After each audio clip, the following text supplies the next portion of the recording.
Okay, Angela, next I'm going to explain to you hardway bets. And before I go any further, let me make clear to you and to the whole audience, hardway bets are sucker bets. You should never make them. I'm only teaching you for informational sake, and it's going to pain me to watch you making these bets. You would be in a lot of pain at a Sacrificing typical every crap damn table. Yes, at a typical craps table, They I chase just them. They- smile and people- watch the suckers make these bets. What they would generally do is that they would bet $1 on, let's say, the hard 8. And if a hard 8 is thrown, they'd say parlay it, and it becomes $10. And if it hits again, they're $90 and still up, or $100 and down. And they say, wow, I just turned $1 into $100, you know. Yeah, and in all fairness, It doesn't happen too often at all. well, I was going to say that if you Sometimes. want a small bet to win a lot, the sucker bets are the way to go. But I still advise players to stick to the low house advantage bets, and if you really want a chance at something big, let your wins parlay them. Right. You can achieve the same thing by pressing your bets. So, but anyway, let's make some hardway bets.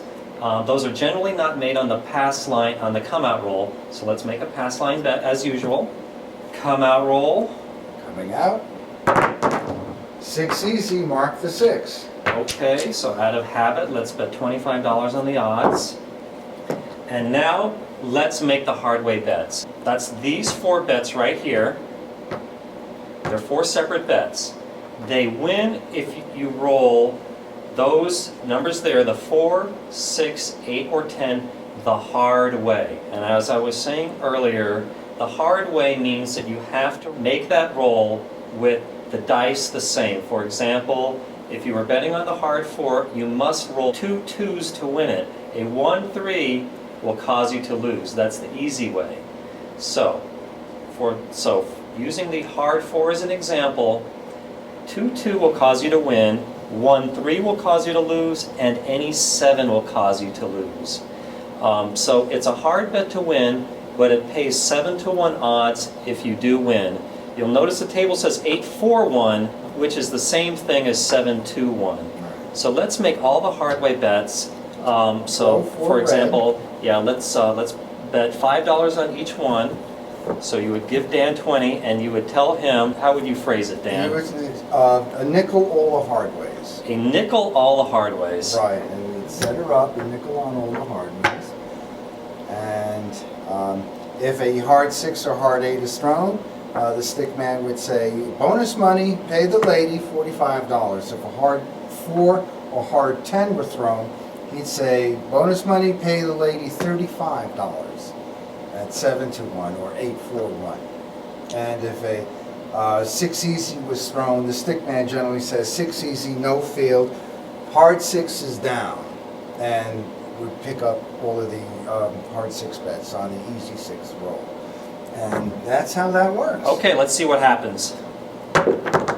8 easy, hard 8 is down. So Angela, you just lost your hardway 8 bet because you rolled it the easy way. So let's make a new bet on the hard 8. Alright, 5 on the hard 8. Okay, nickel hard 8, you're up. Alright, so we got Yo 11. Nothing happens with that. 10 easy way. Okay, just rolled another Hard- easy number, so we lost another bet. Hard so 10 is down. So let's make a new hard 10 bet. 5 on the hard 10. 5 hard 10. For the viewers, the proper etiquette to making the hardway bets is to courteously toss them towards the hard bets on the table. You're not supposed to make those bets yourself or put them in the come area. That kind of implies you're making a come bet or a place or a buy bet.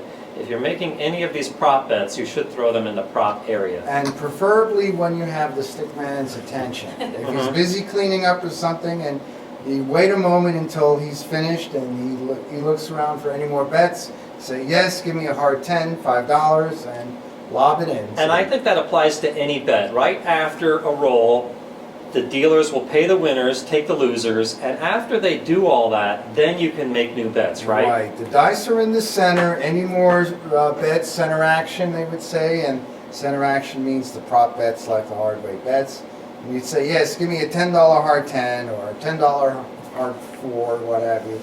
And you would toss them into the stickman. Stickman would try to catch them and just set them up. So let's get back to our hardway bets. All right. 5, no field. Nothing happens there.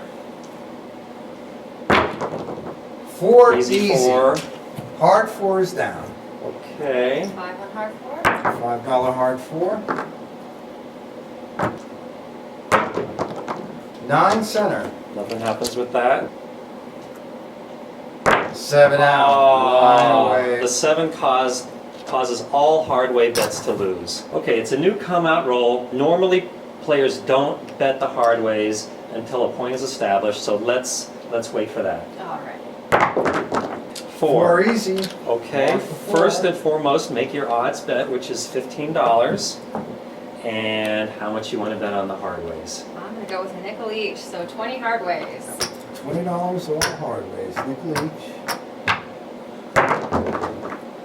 8 the hard way. Yay! About time. Okay, so Dan, how much do we win? Pay the lady $45. Sometimes a player will say parlay, which means take all the winnings to increase my bet so that the next time it hits, I win more. But we're not that adventurous. No. We're conservative. The same bet. So let's, what do you think? Let's just keep the $5 up there and lock in our win. And take the money while the taking is good. So we still got our hardway bets up there. Let's try to hit another one. All right. 6 the hard way. So what do we get on the 6? The hard 8 and the hard 6 pay the same amount, 9 to 1, often stated as 10 for 1, and the hard 4 and the hard 10 pay 7 to 1. Okay, let's try again. 4 the hard way, And how much do we win, Dan? 35. Okay. Now, before I roll this time, why does it pay more on the hard 6 and the hard 8 than the hard 4 and the hard 10? That's a good question. That's because it's harder to win on the hard 6 and the hard 8. And the reason it's harder to win is the 7 loses on all those numbers, but you also lose in all the easy ways. For example, with the hard 8, you're going to lose on a 3 and a 5 and a 2 and a 6. So that's 2 extra ways to lose. On the hard 4, for example, there's only 1 extra way to lose, the 1 and the 3. So because there's more ways to lose on the 6 and the 8, it pays more when you win. Okay. All right. Let's see what we got. 7 out. All right, well, we had a away. great run there, Angela. Again, it's a sucker bet. I'm only explaining this to you for informational sake. The hardway bets carry a very high house advantage, so I'd leave them alone. I think I will too. Angela, there's just one more kind of bet that we have to discuss. These are proposition bets. They're sucker bets. You should never make them. It almost pains me to talk about them, but just for the sake of information and covering the whole game of craps, let me explain them. The rest of these proposition bets all win or lose on one bet. There's no rolling over and over again until something happens. These are all one roll bets that I'm about to talk about. First of all, there is the 2, the 1 and the 1. And Dan, can you point to it with the stick? Aces, it's called. It's called aces. That wins if you roll 2 1s or 2 aces and loses on everything else. It pays 30 to 1 or 31 for 1 as it says on the table. Fair odds would be 35 to 1, so you're only getting 30, so it carries a pretty high house advantage. Same thing with boxcars, the 2 6s. You have a 1 in 36 chance of winning. It pays 30 to 1 if you do. Anything else will cause it to lose. The 3 has a 2 in 36 chance of winning. It pays 15 to 1. Fair odds would be 17 to 1. The 11 has the same odds. It has a 1 in 18 chance of winning, but it only pays 15 to 1. Any craps will win on a 2, 3, or 12. Lose on anything else, pays 7 to 1. Any 7 bet, the worst bet on the table, wins obviously on any 7, pays 4 to 1. A fair odds would be 5 to 1. So it's a horrible bet, 16.7% house advantage. The horn bet over there, that's actually a combination of 4 bets on the 2, 3, 11, and 12. So if you were to bet, for example, $4 on the horn, it would be the same thing as a $1 bet on each of the 2, 3, 11, or 12. The world bet is another combination bet on the 2, 3, 7, 11, or 12. So it's the same thing as the horn, but it adds a 7. So that should be in increments of $5. And again, it's like breaking one bet into 5. So depending upon what happens, the payoff will be different. You'll win more for that, for example, on a 2 or a 12. Next, I'm going to teach you about the field. This is another proposition bet, but it's much better than all the other ones. It carries a house advantage of 2.78%, which compared to everything out there in the middle is much better. It's a 1-roll bet. It's right here. This wins even money on a 3, 4, 9, 10, or 11. On a 2, it pays 2 to 1, and on a 12, it pays 3 to 1. So let's make a bet and see what happens. And you generally hear the stickman just about always say pay the field or no field. 5, no field. Let's see. That's a 9, center field. You pay win. the field. And the dealer would pay the field. All right. And if you don't pick it up, he would say it plays where it lays, so you're doubling your action. 6, easy, no field 6. And Okay. the dealer would. So the field loses, and it's that simple. One thing I'd like to caution you about is some of the chintzier casinos only pay 2 to 1 on the 12. That doubles the house advantage to 5.56%. So just out of principle, I would never bet the field unless they pay 3 to 1 on the 12. And another oddity of craps is that in Reno, instead of paying 3 to 1 on the 12, they pay it on the 2 and 2 to 1 on the 12. Why? I have no idea. Things are just always kind of opposite in Reno. And with that, I think we've covered just about everything. Just a couple of quick questions. Tipping etiquette on a craps table.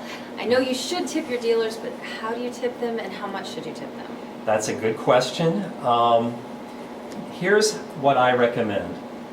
When you make a pass line bet, let's say that you're making a $5 pass line bet for yourself, and for example, let's say it's a $5 minimum table. On tips, the minimum does not apply as long as you're making a bet for yourself. So why don't you make an extra $1 tip for the dealer and put it next to it? And Dan, does she need to say this as a tip or is it implied? If there is a main bet that she's making that meets the table limit requirement, minimum requirement, and if there's a bet about an inch away from it that's below the minimum bet, then it's assumed that the additional bet is a dealer toke bet. If you roll any point number, much as you can bet the odds for yourself, you can bet the odds bet for the dealer. And I think it looks cheap if you don't do that. So keep in mind when you're making this tip, you probably will be backing it up with the odds. So I would keep this bet low, anticipating that you're probably going to bet more on the odds. Why, thank you. The way a lot of other players tip the dealers is on the sucker bets. For example, one thing you hear a lot is two-way yo. That means it's a $2 bet, one for the player and one for the dealers. I think I can speak on behalf of most dealers when I say they would be more happy if you tip them either directly or on a bet like the pass line that had a lower house advantage. What do you think, Dan? I actually agree. Somebody throws in $1 on a hard 8, it really doesn't have too much of a chance of winning, but if it wins, we're 10 and down and we appreciate it. But if there is a pass line bet, especially with odds, we know it's more likely to win and we anticipate winning it and we appreciate it more. I have a question about craps slang. So a friend of mine is a dealer, and he said that if I do, now that I've had my lesson, when I walk up to a table and I want to play, I should be really careful about the dealer short sticking me? I'm too embarrassed to explain it, so I'm going to make Dan do it. Oh, okay. What short sticking is that when an attractive young lady, bosom young lady, comes to the table, instead of bringing the dice all the way out, where she can just easily pick it up, they bring the dice partly into the cum area, so she has to lean over so that her boobs are almost flopping out. And that is what short sticking is. It's rude, and it seldom happens. Oh, I'm sure that never happens in Las Well, Vegas. maybe to you. It happens in some places, and all you have to say is, "Sir, don't short stick me." And he'll bring it all the way out, and you'll be humiliated. I'm so glad I asked. Suddenly I'm hot. Someone turn up the air conditioning.